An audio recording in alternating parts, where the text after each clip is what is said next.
पीले दांत वाली बहू। रंजना कभी ब्रश नहीं करती थी। उसे कितनी बार उसके माँ बाप ने डांटा, लेकिन उसका कोई असर उस पर होता ही नहीं था, जिस कारण से उसके दांत पीले पीले हो जाते हैं। शादी के बाद अरे बहू, वैसे तो तुझ में कोई कमी नहीं है, पर तेरे दांत इतने पीले कैसे हैं बेटा? कैसे मतलब? कोई सर्जरी थोड़ी ना कराइए।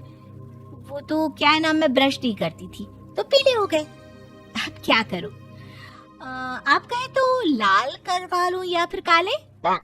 यार ये क्या है, क्यों माँ से लड़ रही हो? लड़ रही हूँ? अरे मैं लड़ रही हूँ या ये बोल रही है कि दांत पीले हैं, पीले। अरे तपस्या थोड़ी ना की है इन्हें पीले करने के लिए। बकायदा ब्रश नहीं किया है 20 साल तक, तब जाकर।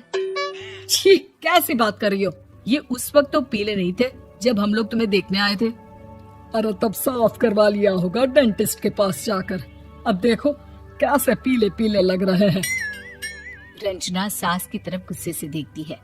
फिर शुरू हो गई पीले पीले पीले। अरे पीले तो तब भी थे जब मेरे हाथ का रसगुल्ला उड़ा उड़ा कर खा रही थी और बोल रही थी, लड़की नहीं गुणों का खजाना दे रहे भाई साहब आप।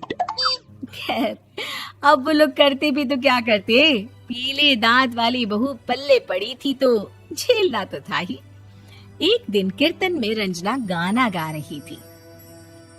अरे कमला बहन, माँ का द्वार है, यहाँ तो सब शुद्ध होकर आते हैं, फिर अपनी बहू को ब्रश भी नहीं करवाती तुम। दूर से पीले पीले दांत भक्ति में बाधा उत्पन्न कर रहे हैं। अरे कोई 2 साल के बच्चे थोड़ी ना लेकर आई हूँ मैं बहू बनाकर। अच्छी खासी लड़की है, अरे कैसे करवाऊं ब्रश? ये तो उसे खुद करना चाहिए ना। अब माँ बाप तो इसके जैसे तैसे निपटा दिए, ये नहीं सोचा कि सास कैसे संभालेगी। सास बहू को लेकर घर आ जाती है, लेकिन सोच लेती है कि अब इसे लेकर कहीं नहीं जाएगी। अगले रोज बहू कहती है, अरे क्या हो गया, मंदिर नहीं जाना क्या? कीर्तन का वक्त हो रहा है। मेरी मधुर वाणी से कान्हा जी जागते हैं और सोते हैं। आप तो जानती है ना उनकी भक्ति में कितना मन लगता है मेरा।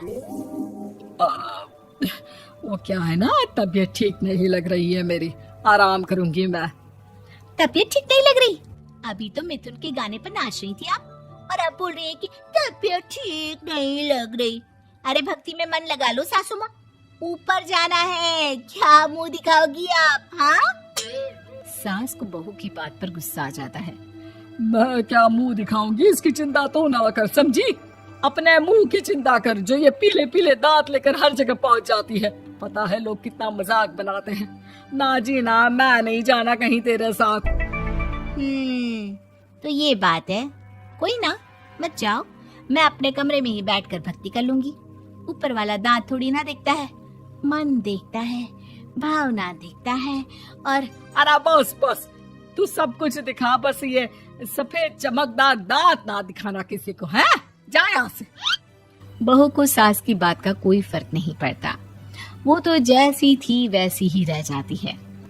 सुबह नहाकर किचन में खाना बनाना, फिर खाना खाना, कीर्तन भजन करना और सो जाना। एक दिन, माँ जी मैं सहेली के घर जा रही हूँ, शाम को लेट आऊंगी। हाँ हाँ तो जाना, मैंने कौन सा तेरी आरती करनी है घर पर बैठकर। रंजना सहेली के घर जाती है, जहाँ वो पार्टी में जाने की तैयारी कर रही होती है। अरे शिखा, कहाँ जाने की तैयारी कर रही है? मैं गलत वक्त पर आ गई क्या? अरे नहीं यार, उल्टा सही वक्त पर आ गया। मैंने ये साड़ी और ज्वेलरी निकाली है यार, शाम को इनके ऑफिस की एक पार्टी में जाना है। बताना कैसा लग रहा है ये सब? नहीं यार, इस ड्रेस के साथ तो वो वाली ज्वेलरी अच्छी लगेगी। हाँ हाँ सही बोल रही है, मैंने ध्यान ही नहीं दिया। वैसे तो हमेशा से मस्त फैशन सेंस रखती है। तो बड़ा जाती होगी ना पति के साथ पार्टी में। रंजना कुछ नहीं बोलती, बस सोचती है कि यार काश ये बात सही हो जाती, पर मैं क्यों नहीं जाती पार्टी में? क्या इन लोगों की कोई पार्टी होती नहीं होगी? रंजना घर आती है और रात में पति से सवाल करती है, एक बात बताइए, आप मुझे किसी पार्टी में क्यों नहीं ले जाते? क्या आपके यहाँ ऑफिस में पार्टी नहीं होती? पति बेचारा क्या कहता कि दांत पीले हैं तुम्हारे इसलिए। अरे कोई पार्टी होती नहीं हम लोगों के ऑफिस में, तो कहाँ से लेकर जाऊं? और मार्केट, मॉल, कहीं वीकेंड घूमना, कहीं तो। अरे यार, सारे हफ्ते में एक छुट्टी मिलती है, तो सोचता हूँ कि आराम ही कर लूं। क्यों? रंजना मन मार के रह जाती है। पहले कभी सास के साथ मंदिर जाया करती थी, लेकिन वो भी सास ने ले जाना बंद कर दिया। घर बैठी बैठी रंजना बोर हो जाती है। तभी उसे आइडिया आता है और वो मायके जाने का सोचती है। सासू माँ, 2 दिनों के लिए मम्मी के घर जा रही हूँ। अच्छा अच्छा, ठीक है, आराम से जा। और हाँ, माँ से कुछ अच्छी आदत सीख कर आना कि कैसे शरीर के हर भाग की तरह दांतों की सफाई भी जरूरी होती है, समझी? शुरू हो गई ना आप। वो लोग आपकी तरह नहीं है कि छोटी छोटी बात का बतंगड़ बना दे। उन लोगों के लिए मैं मायने रखती हूँ, ना कि मेरे पीले पीले दांत।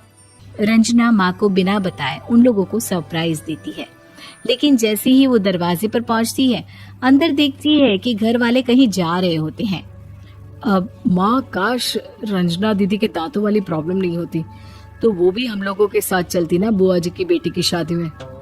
हाँ बेटा, लेकिन अब उसे कौन समझाए कि उसको उसके पीले दांत नहीं दिखते, लेकिन उसके आसपास के लोगों को कितना एम्बैरेसिंग फील कराते हैं। मुझे तो कितनी बार उसके स्कूल की टीचर ने शिकायत की कि उसके साथ कोई लड़की बैठना भी नहीं चाहती, और ना ही कॉलेज में कोई उससे बात करना चाहता था। लेकिन पता नहीं क्यों उसे ये बात समझ में ही नहीं आती। कोई कमी नहीं है उस लड़की में, बस यही कि दांत पीले हैं। वो तो भला हो जीजा जी और उनकी माँ का, जो दीदी को जैसी है वैसे ही रखा हुआ है। रंजना को अपने घर वालों की बात सुनकर बहुत दुख होता है।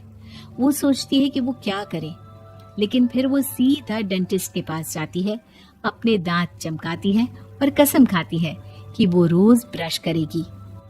अरे क्या हो गया? तुम तो 2 दिनों के लिए गई थी ना, पर कोई ना, अच्छा है, चलो आ गई तो। रंजना सास के सामने आकर खड़ी हो जाती है और पूरी स्माइल करती है, उसके चमकदार दांतों को दिखाती हुई। हैं? चले मंदिर। माँ, मुझे माफ कर दीजिए, मैंने आप लोगों को बहुत एम्बैरेसिंग फील करवाया। मैं आज से रोज ब्रश करूंगी।